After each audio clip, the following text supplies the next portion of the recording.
Well, for more now, Paula Newton standing by in Seoul, South Korea, Andrew Stevens in Beijing, also Philip Yoon, Executive Director of the Ploughshares Fund, which aims to prevent the spread of nuclear weapons. Thank you all for being with us.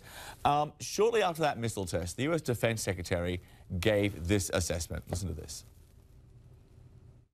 It went higher, frankly, than any previous shot they've taken. It's a research and development effort on their part to continue building ballistic missiles that could threaten everywhere in the world, basically.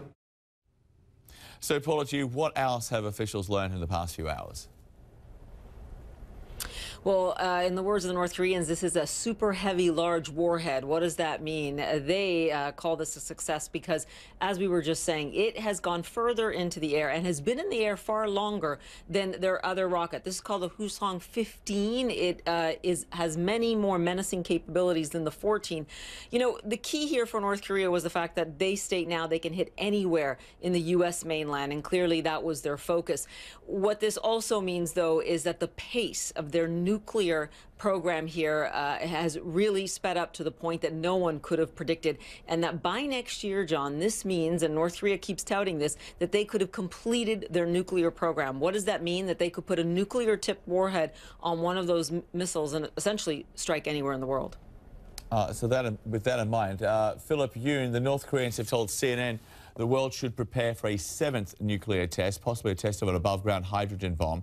How likely is that, and what happens if that test goes ahead? So we need to take that very seriously. I think the North Koreans have basically telegraphed what they are going to do. I don't know if it's going to be an open-air test per se, but I have no doubt at some point there will be a 7th test.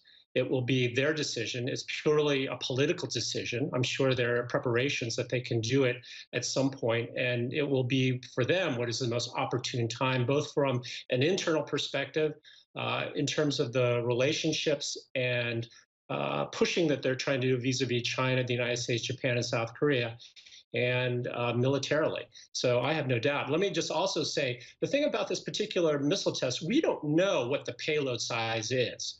They can claim it's the heaviest thing they have, but until we get more numbers here, it's not really clear that the payload capability of this missile was actually one that could support a nuclear warhead. And in fact, some people are speculating that there was the warhead was actually, what's on there, the payload faction was actually relatively small. Right. So I am not as alarmed at this point as people are that this could be operational by year's end or in 1 year.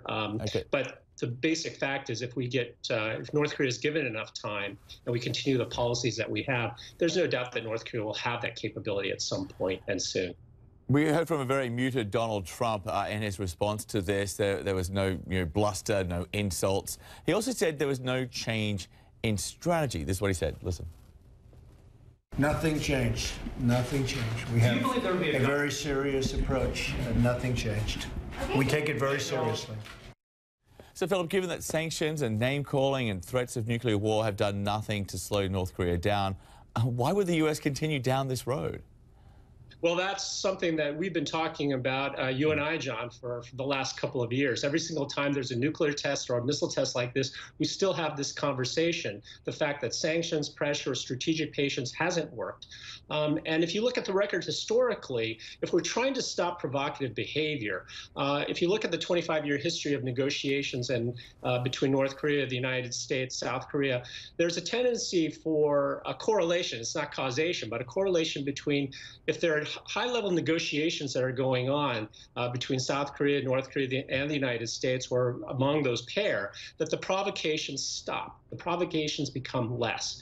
And quite frankly, negotiations and conversations and engagement really hasn't happened for a couple of years now, is really the only path that we can go to try to prevent North Korea from actually getting this capability of hitting the United States with a long-range missile.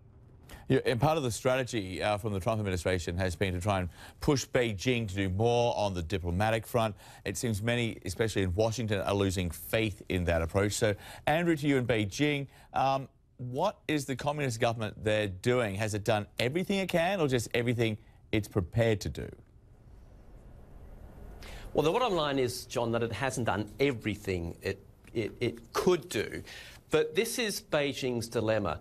Beijing does have economic leverage over North Korea in the fact that it supplies most of North Korea's million or so, 800,000 tonnes of crude oil every year.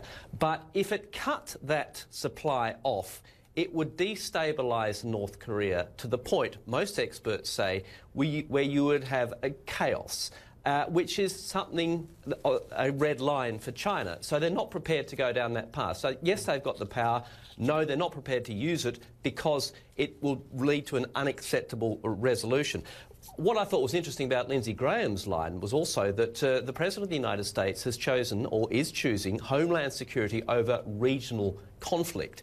And that if there is a war, it's going to be in China's backyard. Now, how that resonates here in Beijing, we'll have to wait and see. But at this stage, John, we haven't heard from China. We'll hear from the Ministry of Foreign Affairs today, and they're more than likely to say exactly what they say all the time. We're committed to a denuclearised Korean Peninsula. We want stability on the Korean Peninsula, and we are abiding by every single UN resolution. You know, this missile is believed to have a range of about 13,000 kilometres. The distance from Pyongyang to Washington about 11,000 kilometres. So with that, these calls for some kind of military action continue to grow louder. Paula, Seoul is less than 60 kilometres from the DMZ. So what's the reaction there to this talk of military action? Yeah, it's such a stark point, isn't it? I mean, I have to say here among the, South Koreans, there is a bit of resignation. They have heard this for some time. Of course, they're concerned, but they understand. They have seen it coming, and North Korea has kind of telegraphed that they would have this kind of escalation in the program. What is different, though, and to Philip's earlier point, is that no, South Korean officials, and speaking to them yesterday, they have a very different posture now. And we certainly noticed a little bit more alarm from them, from the unification minister, saying that they had expected that they would have that nuclear-tipped warhead in 2 or 3 years. Now they're saying it's possible at the end of 2018. For that reason, while they say they remain committed and that they will continue to defend South Korea, you will see a much more urgent South Korea saying, we need to get to some kind of negotiation if we can. Philip, when it comes to military action, here's an opinion piece by Mark Thiessen. He's a former speechwriter for the former Defense Secretary Donald Rumsfeld during the George W. Bush administration. He believes military action is the only option. He writes, Trump should declare North Korea a ballistic missile no-fly zone and a nuclear weapons no-test zone. He should warn the North Koreans that any further attempts to launch a ballistic missile will be met with a targeted military strike, either taking out the missile on the launch pad or blowing it up in the air using missile defense technology. That sounds pretty good in theory. How would that actually work in practice? So let me just say, the military use of force is not an option. I mean, just think about what would happen here. You can see theoretically you could do a surgical strike, but that is going to risk a serious risk of a catastrophic exchange between North Korea and South Korea and the United States as their ally. I mean, we're talking about 14,000 artillery tubes less than 50 miles away from the city of Seoul, a metropolitan of 25 million. On the conventional weapons alone, you're talking about 20, 30, 100,000 casualties. Then you talk about chemical and biological weapons and the possibility of a nuclear exchange, quite frankly, because of miscalculation.